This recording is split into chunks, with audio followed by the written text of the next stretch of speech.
All right. So this story, a lot more fun and energetic and exciting than Zen Shorts. Zen Shorts was calm and you really had to listen. This one is very in your face. There's a lot going on. It's cool. I think you'll like it. So let's start. Pandemonium at Peak Zoo by Kevin Waldron.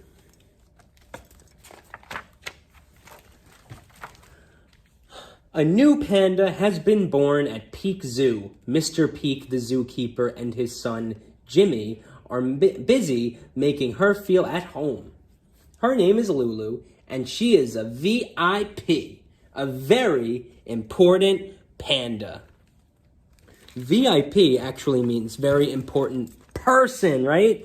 The other P word is panda. Mr. Peak decided to hold a special event to celebrate.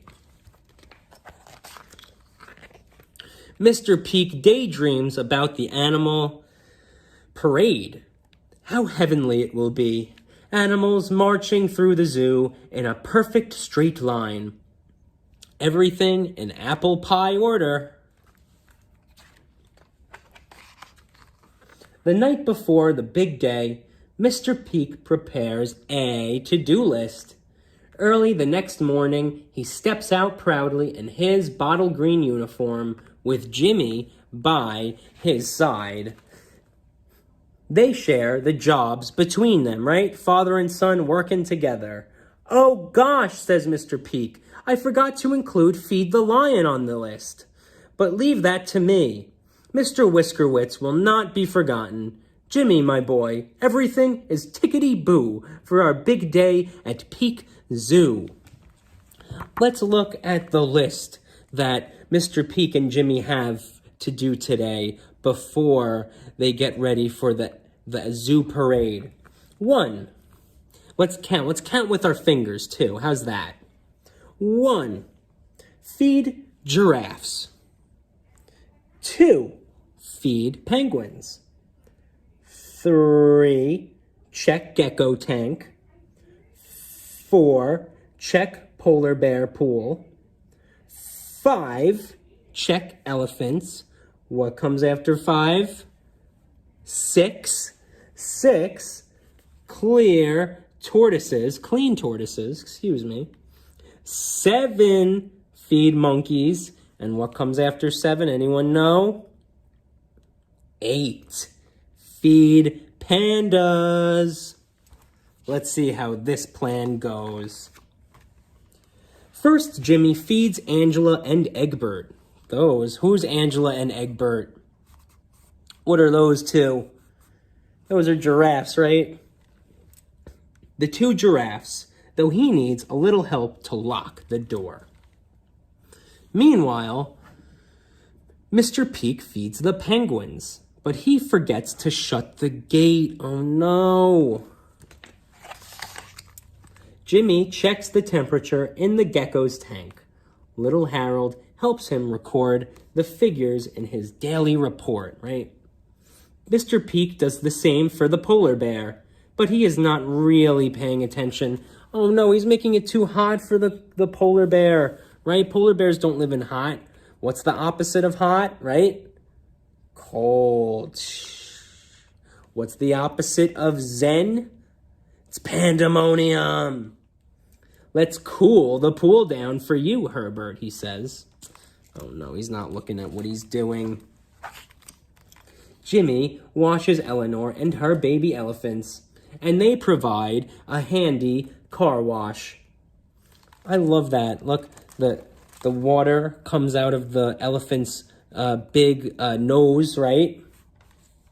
Or it's big, yeah, it's big nose, and it wets the car, right? Mr. Peak polishes the tortoises, but he's in a bit of a rush. Must hurry, Horace, he says, lots to do. Jimmy knows how to keep the monkeys happy. He feeds them lots of bananas so they'll be ready to entertain the crowds, right? Monkeys, they gotta dance and jump around and act like monkeys because that's really fun to watch. Look at those guys. And girls. I'm sure there's some girl monkeys there too. Mr. Peak feeds the pandas their bamboo, then hurries off to take care of Mr. Whiskerwitz. Perhaps maybe a little too quickly, right? So what is Mr. Peak doing? He is rushing, right? He is so wants to be ready for the parade. He wants to be too ready, and he's rushing around, right? The opposite of, take a deep breath, Zen. It's only now, as he almost trips over a flapping flipper, that Mr. Peak spots his band of black and white followers, though he doesn't notice all of them. Dash it! How did you all get here? So all the penguins got out, right? He forgot to lock the gate, and look at this, look, right? So we got some penguins here, right? Penguins. Who is that? Oh no! Who is that? What animal is that? That's the panda, right? That's Lulu. She escaped. Oh no. And he can't find them because they're all black and white.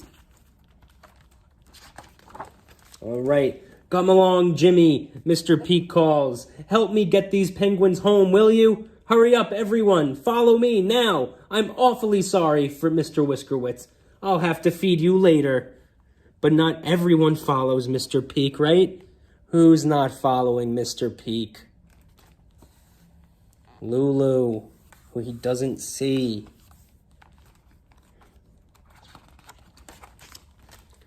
On his way back to the penguin pool, Mr. Peak realizes that all is not well. The tortoises are an unusual color. Poor Herbert is sweating.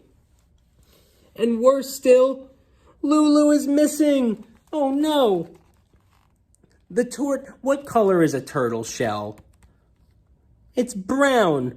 What color is this turtle shell? It's black. Oh no. Right? He was so in a rush. He was in such pandemonium to get ready for the parade that he made all these mistakes. Applesauce, Mr. Peak cries. This is a disaster. Where could she be? He races all around the zoo, but the panda cub is nowhere to be seen. Meanwhile, visitors begin to arrive at the gates. Mr. Peak arrives back at the penguin pen, just as the zoo clock chimes 9. Hurry up, he says. In you go. We've got a panda to find. There's no way the zoo can open in such a state. The situation calls for an emergency Peak plan of action. Oh no. Jimmy is quick to act. He cools Herbert down with plenty of ice.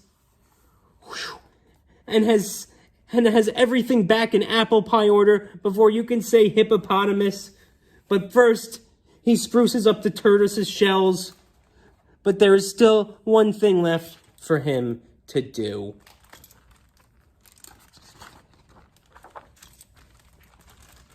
At the same time, Mr. Peak braves the waiting public with the Peak Plan of Action masterstroke. Welcome to Peak Zoo. We have a special prize today for the first visitor to spot the baby panda. Right now it's a game. Now he's like, oh no, I'll give you something if you could help me. He opens up the gates and herds of humans flock into the zoo. Goodness, Mr. Peak yelps. You're awfully eager. A little girl is the first to spot Lulu. Oh no. And the crowd gathers around. But when Mr. Peak scrambles to his feet to see for himself, he freezes. Oh no. Who is in the cage with the panda? Who, or I should say like this. Whose cage did the panda wind up in? That looks like Mr. Whiskerwitz, right? That's the lion. Oh, no. What do you think is going to happen? Shout it out. What do you think is going to happen? Oh, let's find out. Gadzooks, he shouts. Lulu's in the lion's den, and I forgot to feed him. It's going to be pandemonium! But even the really wild beasts are on friendly terms with Jimmy. It seems there's nothing Mr. Whiskerwitz likes more than a good play. And he is as gentle as a lamb with the panda cub. Wow. That wasn't pandemonium. It's the perfect time to start the big event. Ladies and gentlemen, boys and girls, Peak Zoo proudly presents the event of a lifetime. Let the animal parade begin! Right? I want everybody to cheer. Woo! Woo, woo, woo, woo, woo! Give me your best cheer. Because look at all the animals! Wow. Let's see. Who can we find, right? Who are these guys? Who are these white bears, right? Polar bears. Who is that? Who's that green guy? Tortoise, right? Or a turtle.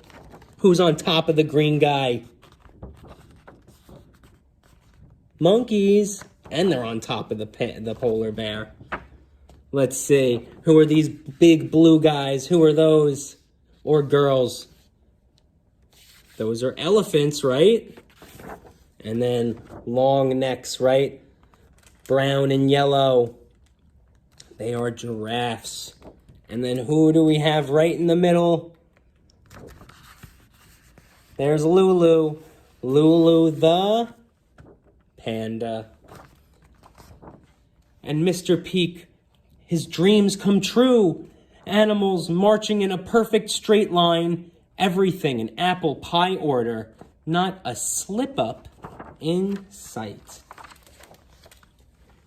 After a long day, father and son take a well-deserved rest. Just as I said, everything is tickety-boo at Peak Zoo, sighed Mr. Peak happily. Well, most of the time, anyway.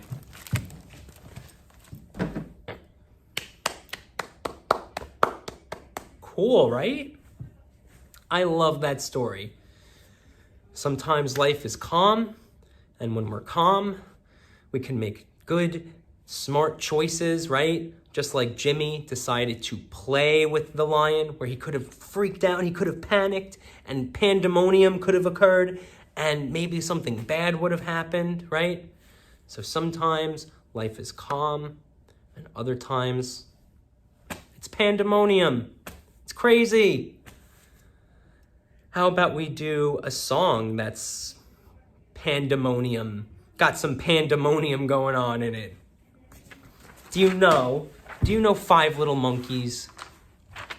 Shout it out if you know 5 Little Monkeys. Say yeah!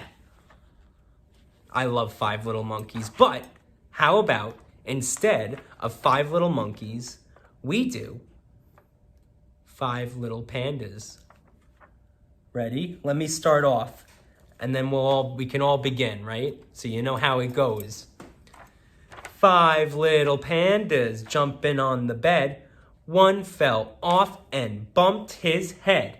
Mama called the doctor, and the doctor said, "No more pandas jumping on the bed." How about we start that over, right? Let me see your fingers up. 5. Ready? 5 little pandas jumping on the bed. One fell off and bumped his head. Mama called the doctor, and the doctor said, "No more pandas jumping on the bed." Now how many do we have? 4. 4 little pandas jumping on the bed. One fell off and bumped his head. Mama called the doctor, and the doctor said, "No more pandas jumping on the bed." How many? 3. 3 little pandas jumping on the bed. One fell off and bumped his head. Mama called the doctor and the doctor said, "No more pandas jumping on the bed." Two little pandas jumping on the bed. One fell off and bumped his head. Mama called the doctor and the doctor said, "No more pandas jumping on the bed." What's less than one? Two. Sorry, what's less than two? One. One little panda jumping on the bed. One fell off and bumped his head. Mama called the doctor and the doctor said, "Put those pandas right to bed, and no more pandas jumping on the bed," right? Woo! Cool. All right, thank you for joining me. Actually, you know what? Let's read one more panda fact before we go. How's that? One more panda fact. There are only 1,000 pandas left in the wild. They are endangered, which means there's less and less of them because humans trap them or sell them or hurt them. So we don't have as many as we used to, which is sad. So we always have to make sure we're caring about our backyard, right? Our wildlife. So there aren't any pandas here, but it's just important we all do our part to care for animals, right? But you, yes, you can make your very own panda with your grown-up. If you click on the video down below in the description, you will find me, Mr. Evan, teaching you how to make your very own panda made out of toilet paper rolls. So, thank you so much for joining me. I hope you learned something. I hope you had fun. I hope you liked the stories. And I'll see you on the flip side. Thanks.